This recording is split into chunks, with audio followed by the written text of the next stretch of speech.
Pozdravljeni v informativni oddaji Stoječe novice.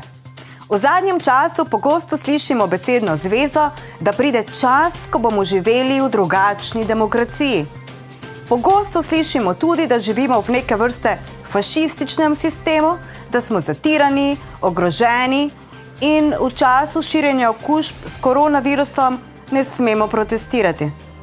Se opravičujem, se ne smemo zbirati. V Sloveniji še vedno, pravzaprav že 30 let, živimo v demokraciji. To se učijo pri etiki in družbi v 8. razredu osnovne šole. Res, res. Oblast se deli na zakonodajno, izvršilno in sodno. Vsaka veja oblasti ima svoje naloge in se ne sme vtikati v delo drugih dveh. Skoraj tako kot doma. Otroci se morajo učiti, nekdo mora skuhati in nekdo mora služiti denar. In otroci in oče se ne smejo pritoževati, če kosilo ni dobro. Ali kakorkoli že je to pri vas doma.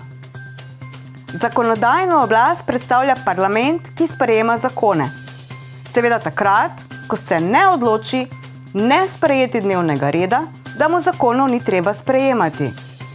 In brati in razmišljati, kdo je kaj predlagal in če torej smejo zdaj to podpreti ali ne. Nosilca izvršilne oblasti predstavlja vlada, ki predlaga zakone in skrbi za njihovo izvrševanje.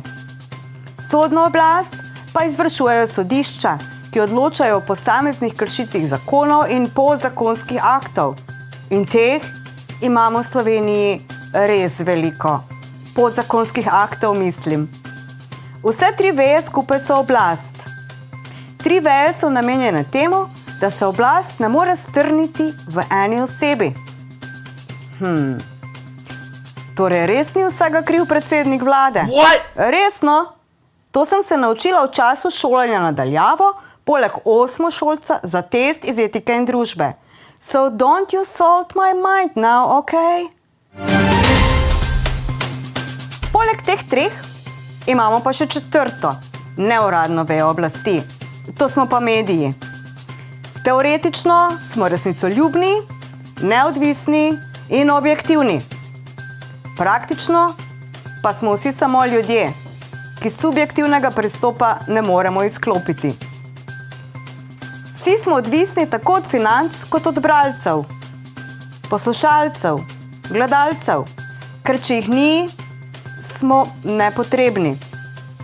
Hvala, ker spremljate Stoječe novice, mimogrede. Se počutim potrebno, no, na nek način. Kar se pa objektivnosti tiče, eni bolj in drugi manj. Nekateri se, tako se vsaj zdi, v to smer niti ne trudijo več. Malo smo se nagnili. Trenutek, prosim, da se opremim za to, o čem bom zdaj govorila, da ko pridajo pome, ne bodo imeli prav pretežkega dela. Režija, prosim, za lisice. Hvala.